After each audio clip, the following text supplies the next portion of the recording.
Let us discuss closing entries.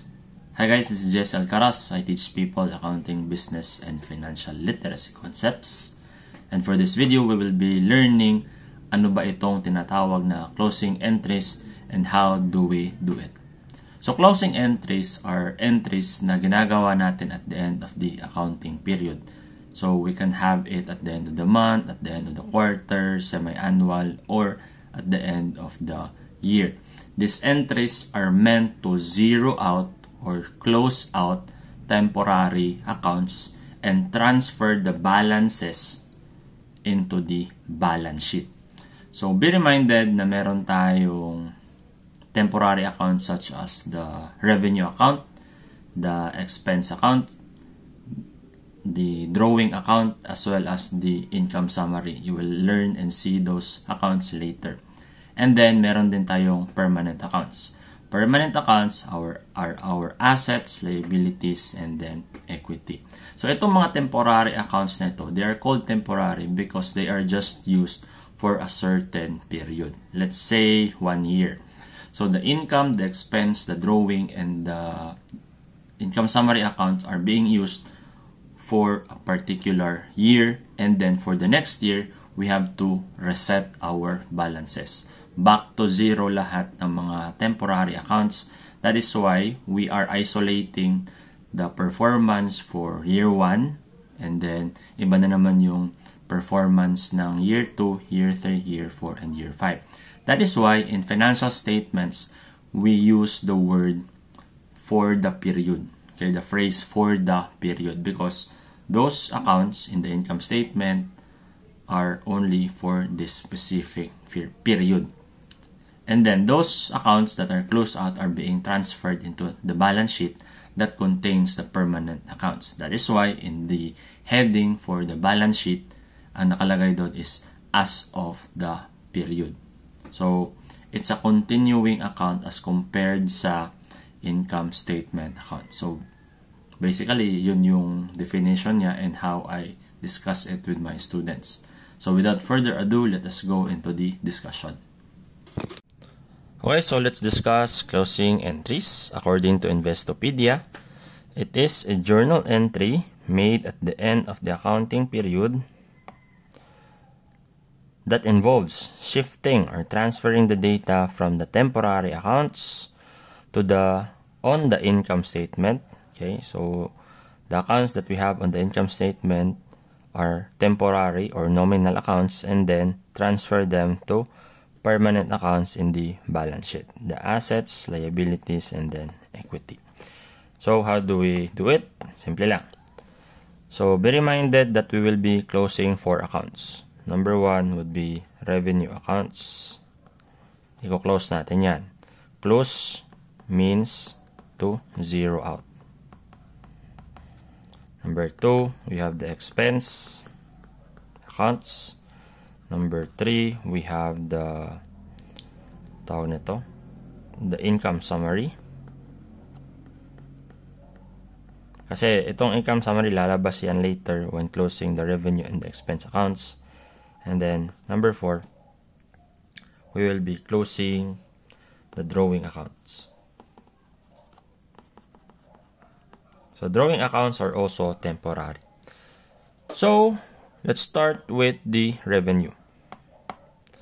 So, ang titingnan lang natin are the accounts under the income statement trial balance. Ayan. So, meron tayong isang revenue account, service revenue, 5,500. Notice that it is on the credit balance. Meron siyang credit balance because revenue accounts have normal balance of credit. So, how do we zero it out? We debit it in our closing entries. So, we debit our service revenue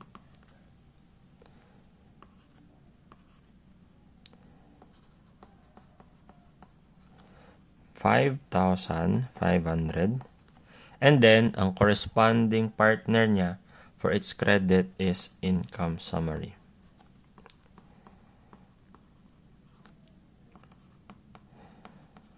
Okay, so closed out na ang ating revenue accounts. Next one would be our expense account. So typically, mas marami talaga ang expense account natin. So in our discussion, meron tayong 1, 2, 3, 4, 5, 6. Excuse me. 6 expense accounts. Therefore, we will also be having 6 closing accounts for our expenses. Take note na debit sila, and therefore, sa closing entries natin, it should be credited. So we have salaries expense. Salaries expense, how much? 500. We also have utilities expense. Utilities expense, 200 pesos. Next would be the doubtful accounts expense. Doubtful accounts expense, how much? 200. We have the supplies expense, 300. Supplies expense. Then we have the depreciation expense, 13.89. Depreciation expense. Then we have the rent expense, 1, 2. Okay. Rent expense, 1,200. Okay. And then, just like in the closing for revenue accounts, ang partner nila na debit would be income summary. How much? So, you already have a guide. 241389. 241389. Okay. The next one would be closing our income summary account. So, in closing our income summary account, we have to determine magkano ba yung balance niya, and then at the same time, whether debit ba siya or credit. So, let's just have a T account. Income summary, 55. Credit. And then income summary, 2413.89. Debit. Therefore, our income summary T account have a balance of 3086.81. 3086.11. Ayun, 0.11. So, the income summary account has a balance of 3086.11 and it's in the credit. Therefore, to close this one, we need to debit it. So, debit tayo dito sa baba. Income summary ulit. 3086.11 and then credit. What do we credit? The capital account. Yun. So, owner's capital. Owner's capital. 3086.11.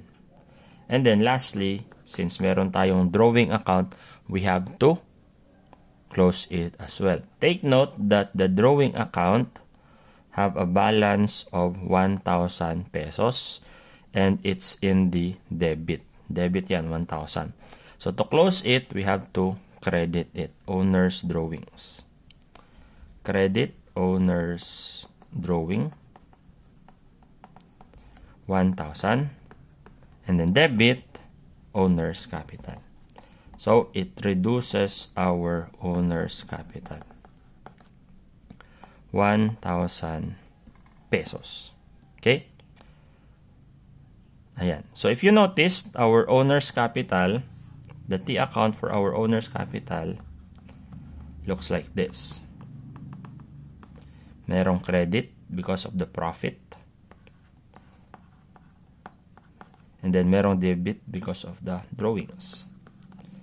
Therefore, we have to get the difference, which is 2086.11. So, yan na yung magiging final balance natin in our closing entries for the owner's capital. So, after our closing entries, just like in the journal entries and in the adjusting entries, we just have to transfer them in the trial balance. So, kaya meron tayong closing trial balance. So, credit siya dito, it is debited. So, balik na rin lang natin itong mga nominal accounts natin. Then, 200, 300. So, take note ha, credit siya dito, debit siya dito. Then, 13.89. Then, 1,200.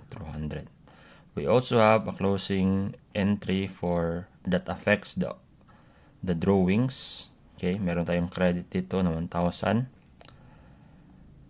So, debit, credit, 1,000. And then, we also have the balance of the owner's capital, 2,086.11. Owner's capital. So, dito. 2,086.11. So, after that one, in the post-closing trial balance, we just have to transfer the remaining amounts. So, for the balance sheet, let's just copy them. So, 15, 350, 1,000, 0, 200. So, I'm just copying the items in the balance sheet. So, debit here, 5,000.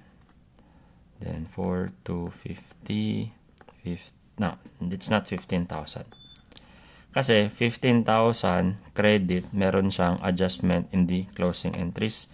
Therefore, it should be 17,086.11. For our drawings, 0 na yan. For the revenue accounts, 0 na rin to. 0, 0, 0, 0, 0, 0, 0. Ang natira na lang are the ano pa bang natira? Ito, the 200. And then the 86. So, let's just double check if nakopy ba natin lahat. 15, 1,000, 0, 200, 4 to 50, 1786, then 200. Okay, so I guess that's it. Let's try to add if tama ba yung mga sagot natin. So for the debit side, we have 15, 350 plus 1,000 plus 200 plus 5,000, 21, 550. And then 4,250 plus 17,086.11 plus 200 plus 13.89. 21,550. So, balance na yung post-closing natin and basically, we're done. So, there you have it, the closing entries and also the post-closing trial balance.